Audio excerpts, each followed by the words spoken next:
Here is my review for Journeys in Middle-earth, a game that I have greatly anticipated reviewing. Hello everyone and welcome back to the BattleCast.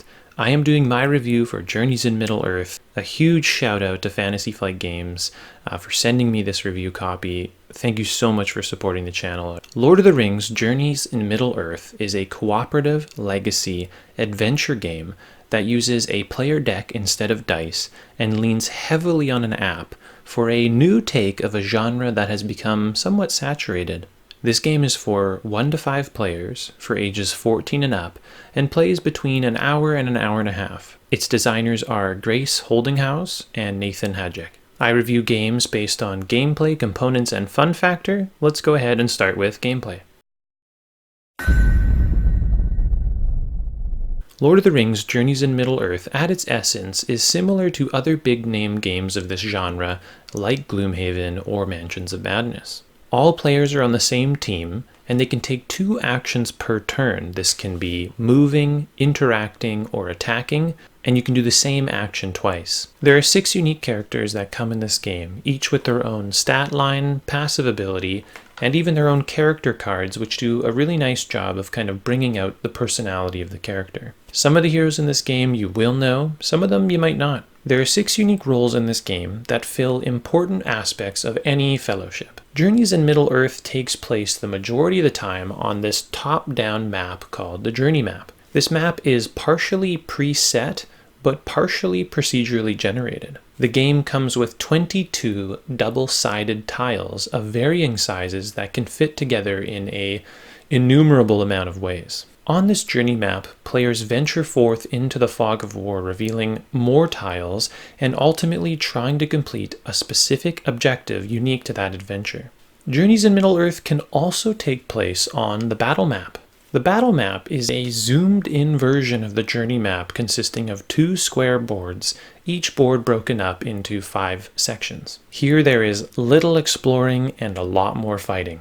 Each battle map has terrain scattered amongst it, and the terrain comes with its own unique rules that can be used to the player's advantage. And amazingly, while the battle rages on this map, there are still really cool moments of interaction where players can do something that's not fighting to assist in their ultimate goal, like locking a door so enemy reinforcements can't come in. Now, combat in this game and interacting with people or objects revolves around a skill check system. Each player starts with a deck of 15 cards, 6 of which are basic cards, and all players have those cards in their deck. When interacting with a person or object or resolving an attack action, players will be forced to make a specific test. This test will be based on one of their attributes. Players then consult their character sheet to see what their hero's statistic is. If, for example, your melee weapon uses agility, and your agility is 3, you would then reveal the top 3 cards of your character deck. There are 3 results that can come from drawing cards. There is success, fate, and nothing. Success is as it sounds, and it's exactly what you're hoping for. Fate is inherently worthless. It's this leaf symbol, but what it does allow the player to do is to cash in inspiration tokens to change that fate effectively into a success. And there are other effects in the game that make fate into success. Based on how many successes a player gets during their skill check, they may or may not pass the test, and their weapon can do a varying amount of damage. Now, Journeys of Middle-earth has 2 types of skill checks, and they can be pretty scary. The first one, it just tells you, it says you need 2 to pass this test. It's not very scary, you know what you're getting into. But it also does something very cool, which I haven't seen in a game before, which is a blind skill check. So it's saying, test this and tell me how many successes you got. And this creates a very tense situation because if, for example, you draw, 2 actual successes, you're like, well, 2 might be enough. But maybe you could spend inspiration or use some items or something to make more success. So the question is, do you think 2 successes is enough for this test? Because 1, if you fail, you may have to attempt it again next turn. But worse, if you fail, you may never get the chance to do this test again. Now, the damage system in Journeys of Middle-earth is actually pretty clever. It's very similar to Mansions of Madness, where there's 2 types of damage. There's physical damage and terror. Generally, when taking an attack, players are given a skill check to help negate or completely prevent the damage they're taking. There are other really clever ways to prevent damage in this game, like prepared cards, or guarding your allies, or even using items. Not to mention that certain heroes can take way more of one type of damage than another.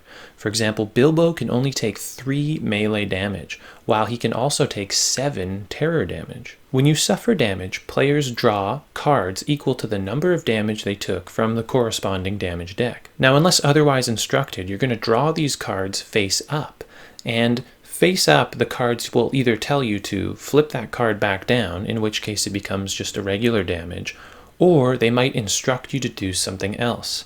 Sometimes damage cards are left up in front of your character, in which case they count as a point of damage, but also do something pretty nasty. Taking damage is not the only bad thing that can happen to adventurers while exploring. While working towards the objective of that particular adventure, at the top of the app there's actually a threat meter. This is sort of a doomsday clock. If this thing completely fills, the adventurers lose the adventure.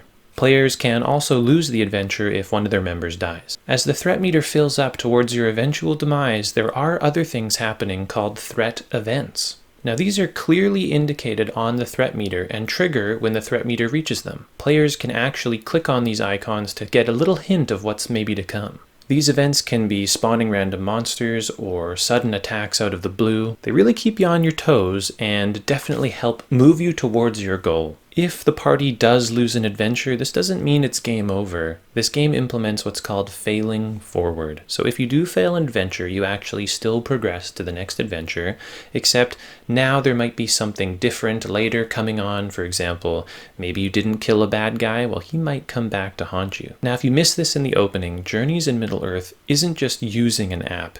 It is an app-driven game. This is without a doubt the most app-dependent game I have played in recent memory. In Journeys in Middle-earth, the app is what helps you set up the game, tells you what tiles to place where and when, shows you where to place people, objects, or enemies. It is where the flavor text of the game comes from. What looks like a search token to your eyes, the app will tell you is a goat on a roof, or a hidden cave, or even a dangerous ravine. The app also controls combat, enemy behavior, threat-based events, leveling up, what items you have. If this sounds like the app is doing a lot, that's because it is. Don't let this scare you off though. While the app in Journeys in Middle-earth does some of the most heavy lifting of any app I've seen used in a board game, it's also the best app I've ever seen used in a board game. Journey in Middle-earth's app was not an afterthought. It was created from the ground up with this game in mind. It works really well, and I will get more into my thoughts of the app later in the components and Funfactor sections. The last aspect about the gameplay is the legacy component. Players level up their role when they gain experience, which is accumulated throughout their adventures. The experience is cumulative and can be spent to acquire new role cards. This experience can also be refunded in between adventures to try out new role cards. Parties have a form of team advancement in the form of what's called lore. Items have a lore value in their bottom corner. When the party's lore reaches the item's lore value, that item evolves into a new and better item. Sometimes these upgraded items have branching paths where you can choose one or the other. You can even unlock title cards in this game and their powerful abilities, and can be acquired by completing heroic or hidden feats that you may or may not find during your entire adventure. Now let's talk about components. First thing I'll talk about is the hilarious box this game comes in. Now there is a lot of open space in this box, and I think some people who aren't familiar with Fantasy Flight games might be kind of shocked by it. Now if you aren't given anxiety by this photo, you'll note that the game actually packs up pretty well. Some big game boxes try and help you with organization by providing an insert, but that actually sometimes can take away the flexibility of how you pack up your game. At least this is a big ol' sturdy box, and if you throw everything into individual bags and chuck it in here, it's going to close very nicely. Now the tokens in this game are really well done. Fantasy Flight Games has really taken a minimalist approach to this and really effectively used every inch of space they have. The exploration tokens on the map, when you flip them over, are inspire tokens, and that's important because when you explore something, you get an inspiration token. Honestly, I'm kind of amazed at how little clutter there is when you're playing this game. You would think, looking at all the components, that there would just be stuff everywhere on your table, but I find myself reaching for things not that often. The rulebook in this game is really well written. There are so many ways to convey rules, but I think Fantasy Flight does a good job.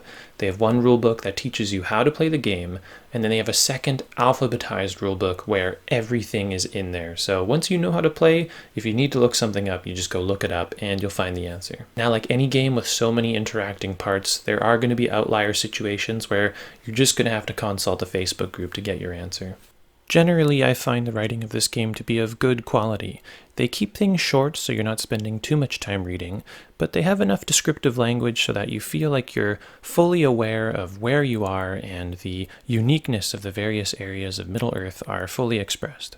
Now, the models in this game are nothing to write home about. I think they're visually unique enough that they can be easily differentiated. They add more flair to the game than standees would, and I think they're worthy of paint.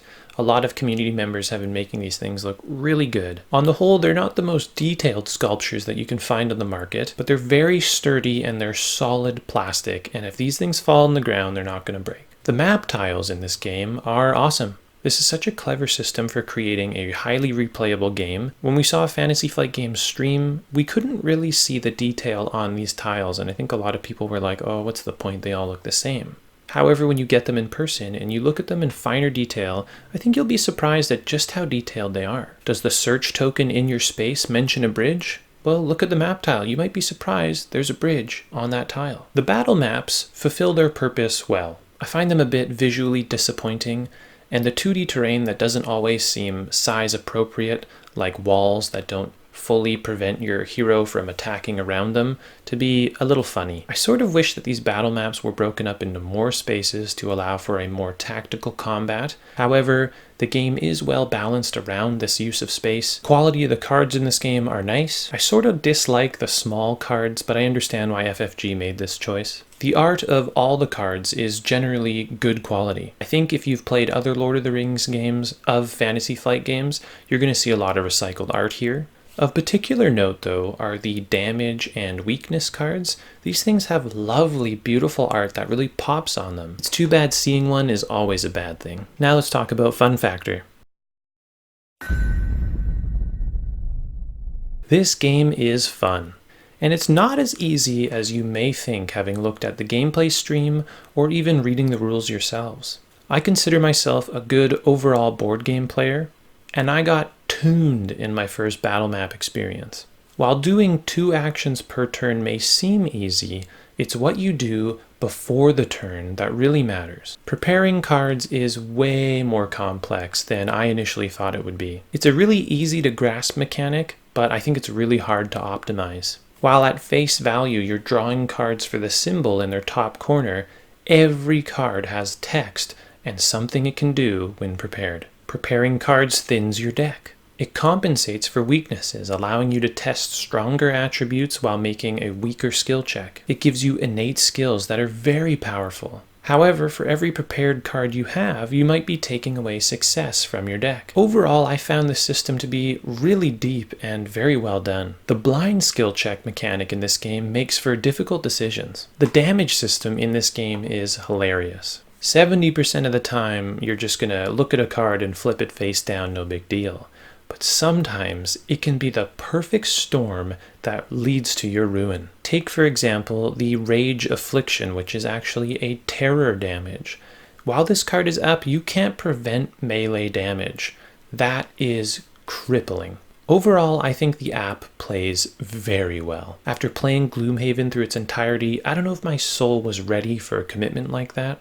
Fortunately, Journeys in Middle-earth fills a space somewhere between Gloomhaven and Heroes of Terranoth. The app makes the management of the game and its systems effortless. There are so many aspects that are controlled by the app that it may feel weird to be looking at a screen as much as you are while playing a board game. Personally, I love that the setup is fast. I like that the monsters just do their thing. I like that the items and leveling up are taken care of. There is less computing of what will happen and more preparing for what might happen. Because some of the minutiae of this game is taken away, for example, this monster moves 3 hexes and then attacks someone in range of 4. Because there's none of that, it allows for Easier decisions and cuts down on analysis paralysis. You think, well, Bilbo is at risk of being attacked, so I'll just prepare to defend him. One thing to keep in mind, however, is that if all this work wasn't done by the app, it would be done by the host of the game. Instead of looking at a screen for 15 seconds when a turn resolves, you would be watching a host for 3 to 5 minutes as they read the scenario book, consulted the enemy behavior chart, and your mental stamina slowly dwindled. The app also allows for legacy aspects to really come to life. Made a decision in Adventure 1? Well, guess what? That might come back to bite you in the butt in Adventure 4. The procedural generation is awesome. I've played Adventure 1 3 times, and I have not encountered a single same search token. The failing forward system used in this game is very fun and very smart. It is something I totally like to do, and oftentimes if we fail the Gloomhaven scenario, we would often just say we succeeded but just took away our rewards. Sometimes you just don't have a game group that can handle repeating mission after mission when you fail. This game is supported. Fantasy Flight Games has 1 physical and 1 digital expansion on the way, and I'm sure we will see more. In conclusion, I think Journeys in Middle-earth is the most heavily app-managed game I have ever played, but is also the best app-managed game I have ever played. It is a light to medium legacy adventure games for the right reasons. The gameplay. Not because the amount of tedious preparation, setup, takedown, and minutiae. If you're turned off by the app aspect, I would encourage you to try it anyway. If you are afraid the game's too easy, take a look at my battle map gameplay videos. I get roughed up real good. All in all, I do think this game fills a really great area in my gameplay collection. It totally gets the BattleCast seal of approval, and I can't wait to play more with my friends. Let me know what you guys think of Journeys in Middle-earth in the comments section below. I hope you enjoyed this review, and I'll see you next video. Thanks for watching. I hope you enjoyed the video. New videos come out every Friday or Saturday. If you enjoyed this video, consider giving it a like or even subscribing to the channel, or you can leave me a comment in the section below. Until next video, I'll see you then. Thanks.